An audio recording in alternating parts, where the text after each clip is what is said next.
Hi, I'm Dr. Caxton.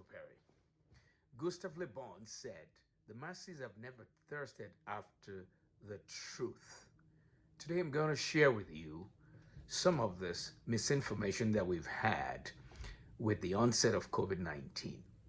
I'm going to give you an illustration with a case history drawn from an article in USA Today by a reporter who seems to hold his own well.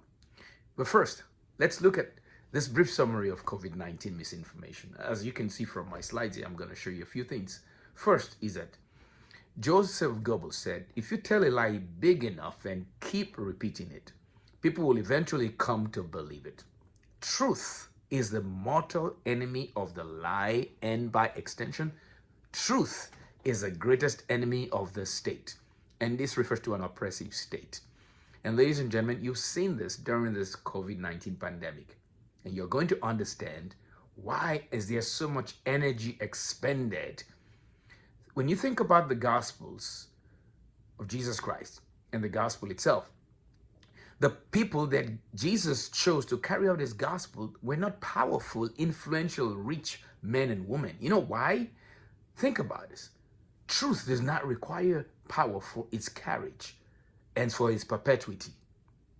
But in order for you to carry a lie and continue to make people believe a lie, you've got to expend a lot of resources. So you'll find that as much as I want to be rich and wealthy, I think I understand why people hate the rich people now. And it's because they spend so much money perpetuating a lie. Let's look at this. When you are telling the truth, you don't need much money to carry out the expansion of that truth. You don't need military style propaganda, propagation, or force. You don't need large resources of money, billions of dollars, television ads, and paid experts. To what? To propagate the truth. Guess what? You need those things to propagate a lie.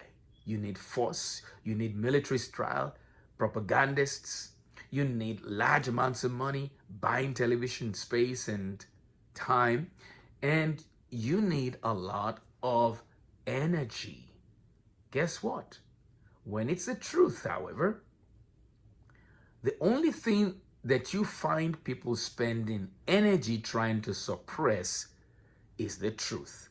No one, only the insane, even the insane, do not waste their time trying to suppress a lie because it's not necessary.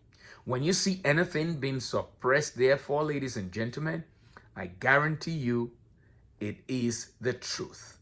You'll never ever find people spending money trying to suppress a lie. Why is that? Because a lie dies out naturally.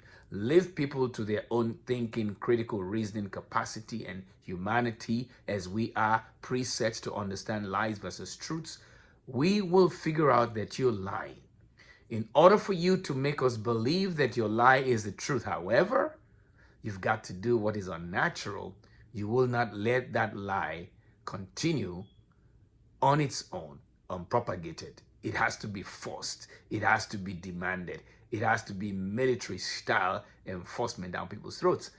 So right there, you can see that anytime that something is being suppressed, it's got to be the truth. And anytime something has been forcefully propagated and pushed down people's throats, it is probably most likely 99.99% the truth.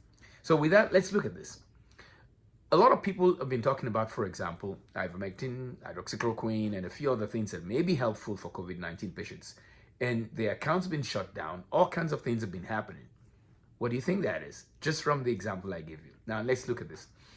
There are three categories of information disuse or misuse that I want to share as you pass out information.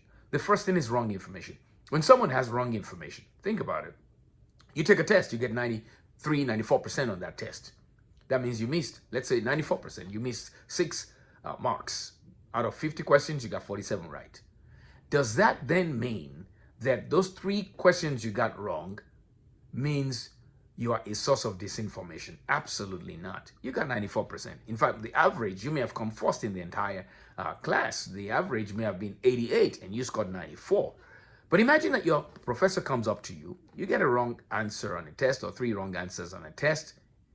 And instead of telling you you did well, he tells you, and you did better than all the average, even the smart people in the class. The professor comes to you and tells you, you did not get 3 questions right.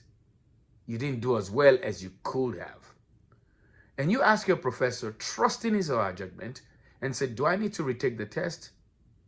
And he or she says it's up to you. That, ladies and gentlemen, is misinformation and perhaps disinformation. So let's look at wrong information is not misinformation or disinformation.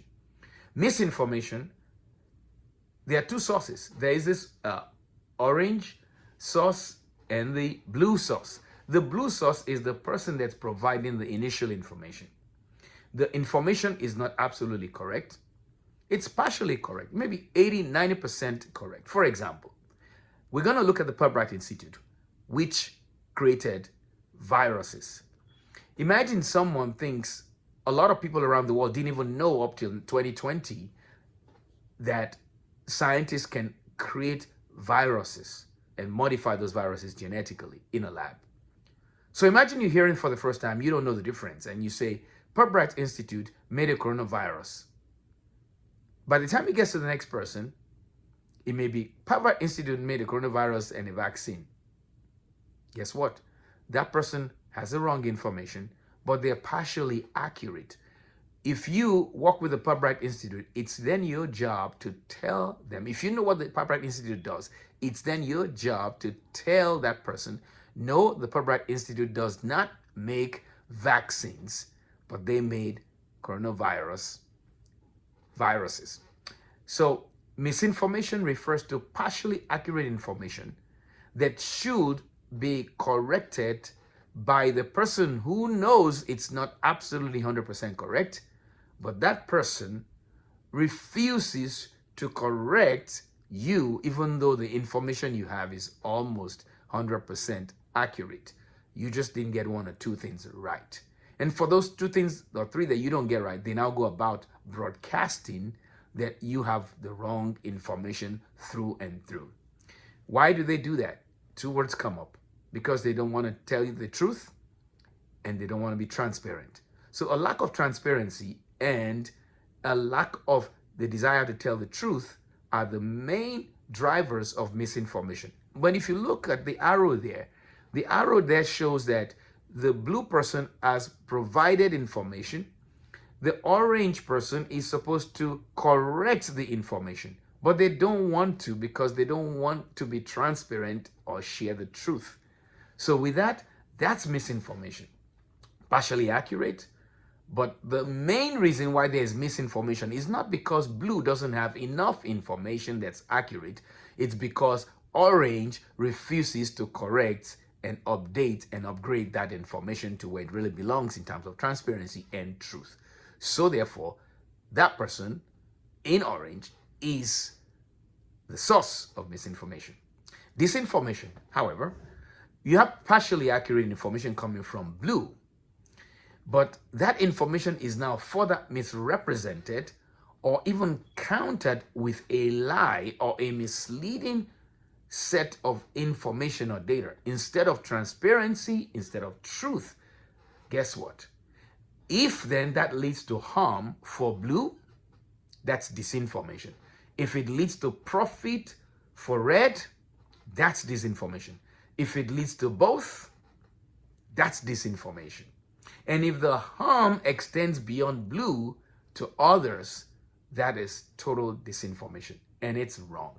And I hope that with that, you understand that not only are people carrying this kind of disinformation attitude, they take pleasure and derive pleasure from another person's misfortune as a result of accusing them falsely of misinformation, which they themselves are the primary source of. That's what's called SCHADENFREUDE, pleasure derived from another person's misfortune. And some people are suffering from this psychiatric disorder. This is Dr. Caxton. I hope you've enjoyed this.